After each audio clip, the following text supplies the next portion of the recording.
Oke, silakan kemudian Pak. Hari ini saya meneruskan pelajaran yang kemarin terkait fikih karena itu juga sangat penting sekali. Bukan bahasa juga itu bahasa juga, jadi ada yang lebih penting.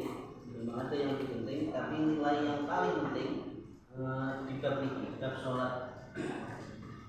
Bahkan sampai kewajiban yang lain itu masih bisa digugurkan. Contohnya zakat, ketika seseorang tidak mampu zakat, silahkan tidak perlu zakat sampai gugur. Kewajiban puasa, ketika tidak mampu berpuasa dengan banyak alasan juga digugurkan, boleh tidak puasa. Mungkin nilainya boleh nembel, ngodoki dan yang lainnya. Bahkan kalau tidak mampu boleh membayar fidyah. Ada lagi yang terakhir haji, itu sampai ilaihi sabila bagi mereka yang punya jalan diantaranya kesehatan, terus perjalanan, kemudian punya harta benda. Kalau ketiga-tiganya tidak bisa dipenuhi, juga tidak perlu berangkat, tidak perlu dilakukan. Tapi kalau sholat, pilihannya satu, bagi yang sehat harus berdiri, tidak kuat boleh duduk, tidak kuat boleh tidur sambil tiduran. Dia tidak bisa biarkan menggerakkan anggota badannya. Kalau tidak bisa, silahkan mengedipkan matanya sampai nonton. Nilai ibadah sholatnya itu sampai tidak boleh benar-benar ditinggalkan, sampai seperti itu nilai sholatnya. Makanya kalau dilihat dari poinnya tadi, semuanya bisa digugurkan kecuali sholatnya. Maka sholat adalah sesuatu yang sangat penting sekali. Jadi meskipun berkali-kali disampaikan terkait sholat, maka tetap harus tersampaikan ulang untuk ditakror, mengulang kembali keyakinan. Kalau yang kemarin arkanus sholat ada 13. Yang pertama niat bersama dengan takbiratul ihram sudah disampaikan, berdiri bagi yang mampu di dalam sholat fardunya, takbiratul ihram, kemudian membaca surat Al-Fatihah. Syarat-syarat membaca Al-Fatihah kemarin sudah disampaikan. Yang pertama tartib itu harus urut dari ayat 1 basmalah, alhamdulillah, terus contohnya bahasa ayat yang pertama sama ayat yang ketiga kan hampir sama. Bismillahirrahmanirrahim, ada lafaz rahimnya. Bismillahirrahmanirrahim, maliki yaumiddin, sama ar-rahmanirrahim. Jadi maka teman-teman ibu pas waktu kita jadi imam, jadi makmum, mendengarkan imamnya, maka wajib bagi kita untuk mengingatkan. Kalau laki-laki cara mengingatkannya mengucapkan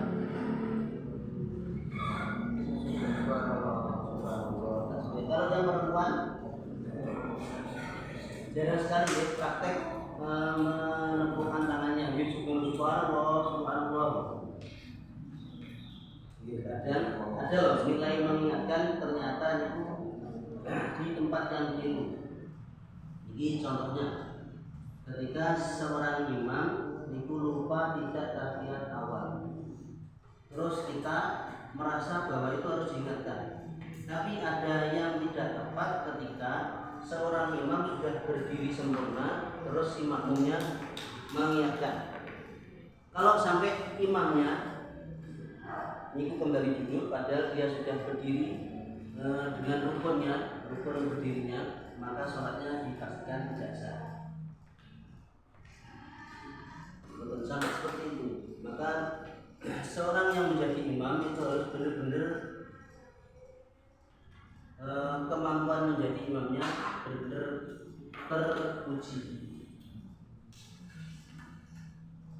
Syaratnya Fatihah lagi al-mu'alah, kemarin sudah saya sampaikan. Al-mu'alah itu contohnya Bismillahirrahmanirrahim, alhamdulillahirabbil alamin, itu langsung tanpa jeda, mestinya jeda waktu. Bismillahirrahmanirrahim. Jadi nilai waktunya itu contohnya tasbih 2-3 kali, maka bacaan Fatihahnya batal, tidak membatalkan sholat, batal, harus mengulang kembali. Dan ini Caranya kemarin pas waktu saya itu lahiran anak yang kedua, kemudian istihad sampai ngetos istihad, kemudian datang ibu malam takbirnya melahirkan. Jadi besoknya saya tidak mungkin meninggalkan istri saya. Akhirnya saya mengikuti sholat berjamaah, sholat id di masjidnya sana untuk korban itu. Ini perlu sampaikan meskipun terus jadi ngelok dibuat dan biar mengerti. Kalau itu kelupaan. Yang kedua biasanya kan takbir yang pertama 7 kali, rakaat yang kedua 5 kali. Kelihatannya lupa tidak takbir. Itu langsung berdiri, Allahu Akbar, Bismillahirrahmanirrahim, Allahu Akbar, Allahu Akbar, jangan membaca. Karena apa? Meninggalkan suatu yang wajib terus melakukan suatu yang sunnah. Ada lagi yang pernah dulu itu saya berjamaah itu sampai dibatalkan. Yang nomor 2 terus kelupaan. Menengai, wes keliru, balik. Nah, itu tidak boleh karena meninggalkan sesuatu yang sunnah. Caranya biar bisa melakukan sunnah, contohnya Bismillahirrahmanirrahim. Dia tahu keliru, ingin melakukan sunatan, maka silahkan diam karena nilai mualafnya yang berkelanjutan itu sudah terhapus. Akhirnya bacaan basmalahnya jadi tidak sah, baru kemudian takbir.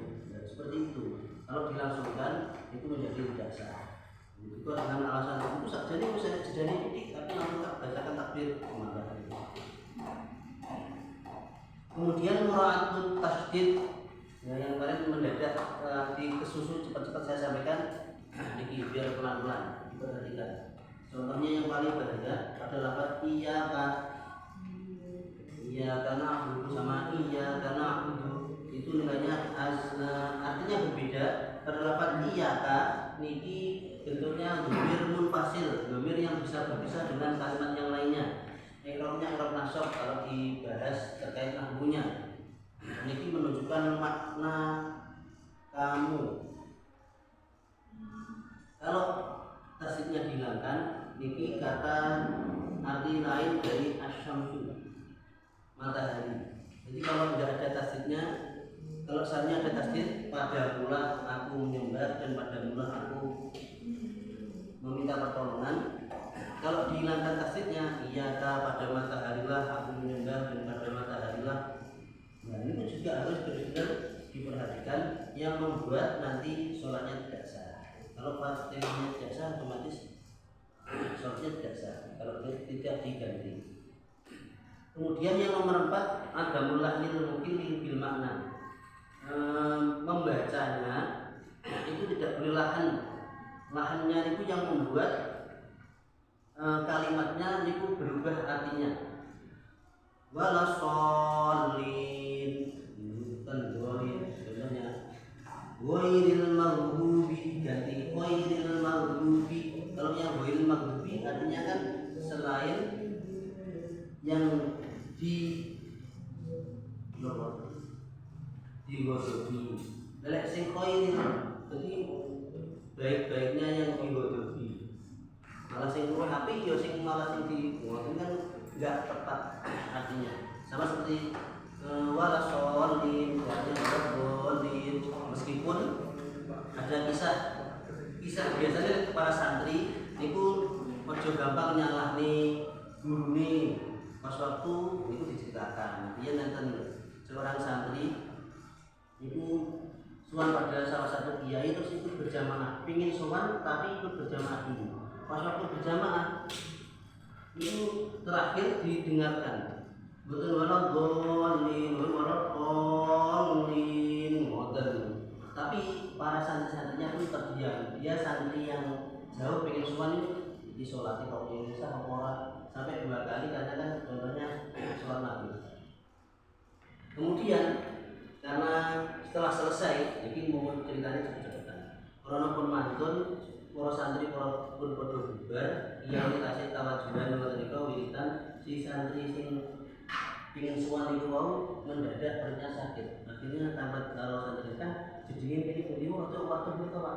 Suatu itu kalau jadi itu nih betul-betul sekolah itu. Begitu mereka niku keluar di depannya itu dibuka berbagai macam.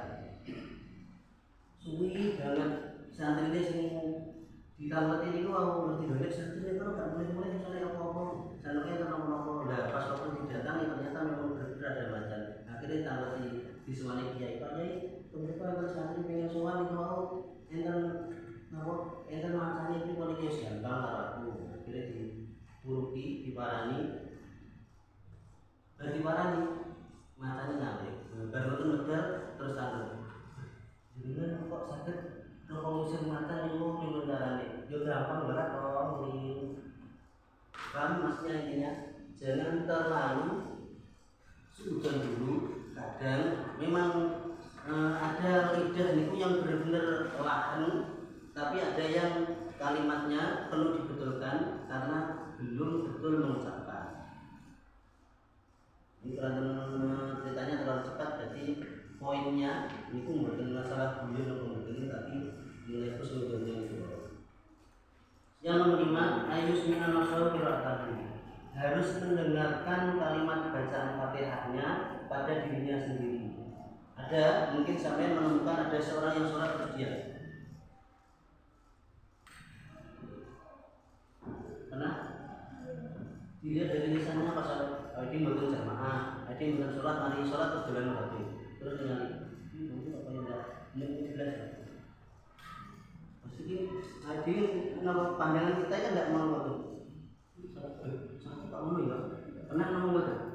Yang kita itu selalu perhatikan orang lain. Maksudnya kok sholat itu nonton itu. Nah, yang seperti itu tidak sah karena sholat adalah af'alun wa aqwalun. Jadi gerakan sama ucapan. Salah satunya ucapan, harus mengucapkan Al-Fatihah, tidak harus keras, tapi paling tidak kita mendengarkan Fatihahnya kita sendiri. Kalau tidak, itu juga tidak sah sholatnya karena Al-Fatihahnya tidak mendengarkan kondisi kita. Kemudian yang terakhir syaratnya Fatihah, Allah yataqallalaha dzikrun ajnabiyyun. Tidak boleh nyela-nyelani kalimat yang lain di antara surat ayat per ayat dalam Fatihah. Contohnya Bismillahirrahmanirrahim, Alhamdulillahirabbil alamin, Yasin, wal Qur'anil hakim. Contohnya, itu kan kalimat yang diperbolehkan. Yang kalimat tidak diperbolehkan membatalkan. Contohnya, ada pas waktu kita sholat, ada temannya, "Oi, udah sholat, sik sholat." Contohnya itu mati kan batal. Contohnya kalimat yang tidak membatalkan, tapi itu membuat batal ketika kita sholat sendiri, menyela-nyelani kalimat yang lain dalam surat Al-Fatihah. Boleh nyela-nyelani satu kalimat ketika kita jadi makmum. Contohnya kita boleh nyelani bacaan takminun, bacaan aminnya makmum. Bismillahirrahmanirrahim, Alhamdulillahirabbil alamin. Karena si imam bacanya cepat seperti di pondok pesantren Blitar, biar tidak ketinggalan, kita kan juga ikut baca cepat. Ternyata lebih cepat videonya. Dan orang boleh amin, padahal dia anak kedua iya kan amin amin. Intinya sudah jadi itu. Kalau kita jadi makmum mengucapkan takminun, mengucapkan amin. Bacaan qiraatul Fatihah itu menjadi rukunnya sholat. Kemudian ruku ma'at tumakninati, ruku bersama dengan tumakninah. Ruku tumakninah itu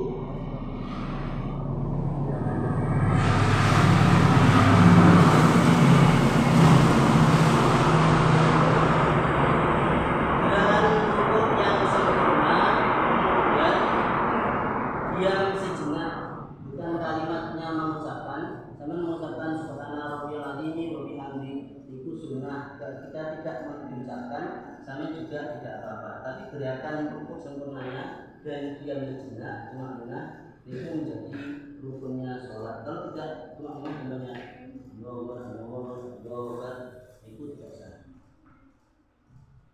Kemudian i'tidal, paham i'tidal? Meskipun biasa kita lakukan, terkadang masih lupa namanya i'tidal. I'tidal adalah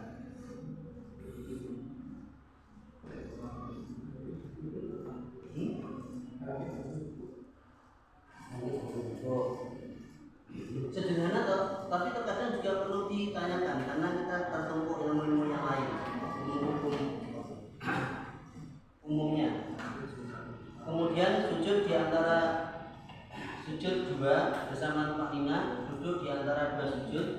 bersamaan juga tumanina, kemudian duduk tahiyat akhir dan tasahud di tahiyat akhir. Jadi nilai duduknya saja itu menjadi rukun, dan tahiyat akhir itu juga rukun. Contohnya at-tahiyatul mubarakatus shalawatut thayyibatun lillah.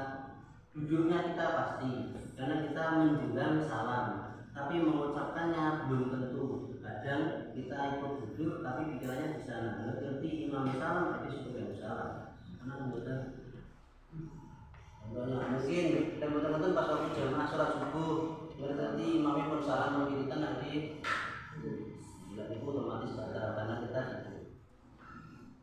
Jadi mengucapkan tasahud akhir itu juga harus dilakukan. Tasawuf akhirnya sampai mana batasannya? At-tahiyyatul mubarakatus shalawatut thayyibatun lillah. Assalamu alayka ayyuhan nabiyyu wa rahmatullahi wa barakatuh. Assalamu alayna wa ala ibadillahi sholihin. Asyhadu an la ilaha illallah wa asyhadu anna muhammadar rasulullah. Sampai situ itu nilai tasawuf akhirnya. Kemudian yang terakhir sebagai rukunnya lagi yang tidak boleh ditinggalkan yaitu bacaan sholawat pada Nabi ketika di duduk akhir. Kalau yang kita digunakan kemudian atas nama Qiblah itu sudah dipastikan salam sebagai penutup menjadi rukunnya sholat. Ada yang tanyakan terkait rukunnya sholat?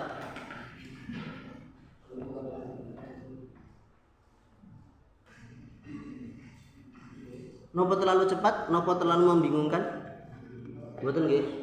Saya yakin tidak ada yang bingung karena itu sudah sesuatu yang pasti dilakukan setiap hari dilakukan. Ada tambahan lagi, ini satu hadis yang tambah mantap. Bismillahirrahmanirrahim. Idza ahsana rajulu sholata. Ketika seseorang memperbaiki sholatnya, digawe apik sholate, wa atama ruku'aha wa sujudaha, menyempurnakan rukuknya, sujudnya. Tadi sebenarnya ada nilai syaratnya sujud itu apa namanya? Meskipun tidak membatalkan sholat, tapi kesempurnaan sujud. Contohnya tangannya ini sampai di lututnya, nggak boleh lututnya ini maju ke depan, terus kepalanya terlalu membungkuk ke bawah. Jadi benar-benar sempurna. Wa sujudaha, begitu juga sempurna sujudnya. Sujudnya itu ada 7 poin anggota yang harus diletakkan. Sujud, sujud itu keningnya, terus kedua telapak tangan, kedua lutut, terus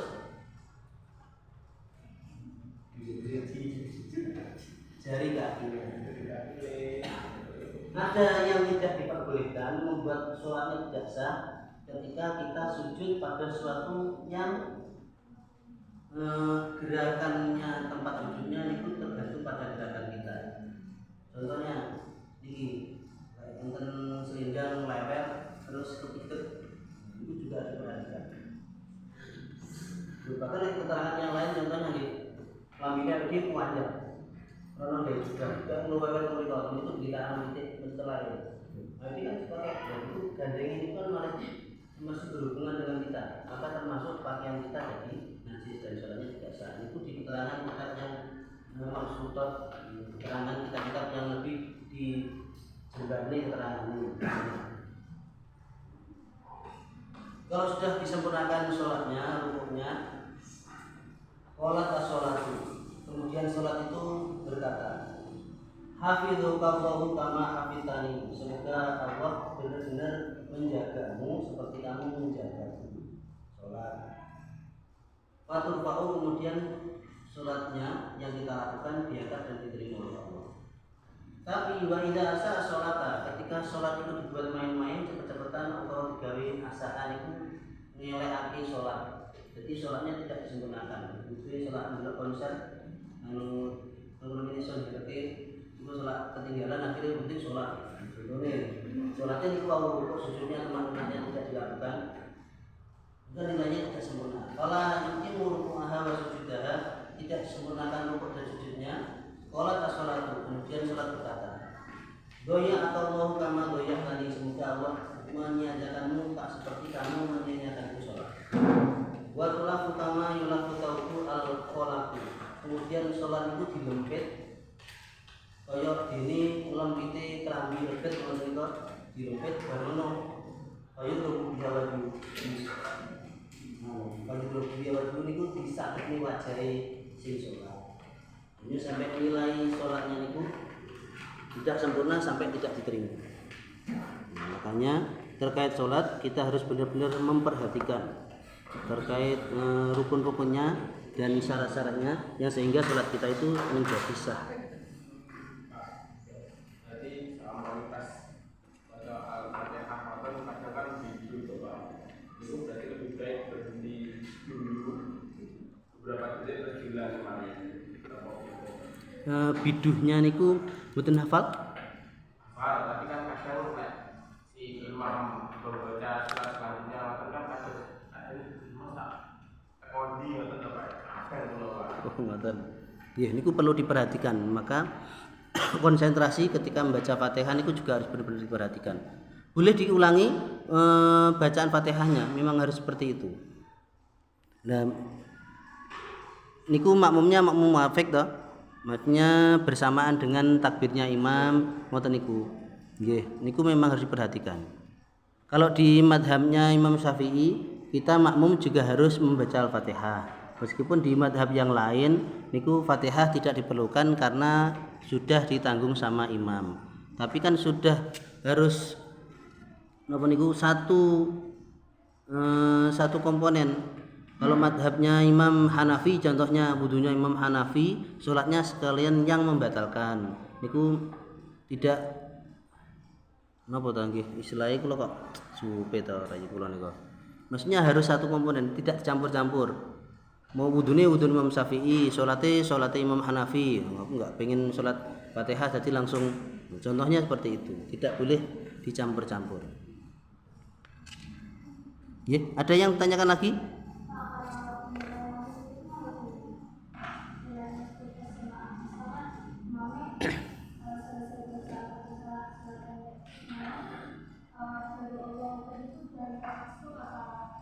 Selama sampean bisa menemukan rakaat pertamanya si imam niku terhitung muafik. Jadi kalau imam masih rukuk mboten. Nah, niku juga diperhatikan gian sakjane rukuk, iktidal niku masih bisa terhitung satu rakaat. Tapi sangat crash sekali bisa mengakibatkan hilang satu rakaatnya. Makanya kita kan contohnya berangkat lebih awal napa ngikuti makmumnya, mengikuti imamnya niku biar bisa menjaga bacaan Fatihahnya. Nah, ketika kita menemukan si imam niku bacaan Fatihahnya cepat, maka silahkan sunnah-sunnahnya tidak perlu dibaca. Contohnya bertakbir biasanya selalu melakukan doa iftitah, terus ta'awud. Kok kelihatannya si imamnya bacaannya ngejak cepat, kita lihat ditinggalkan saja. Kalau tetap kita baca, maka kewajiban menyempurnakan Fatihah niku juga sesuai dengan waktu kita membaca sunnahnya.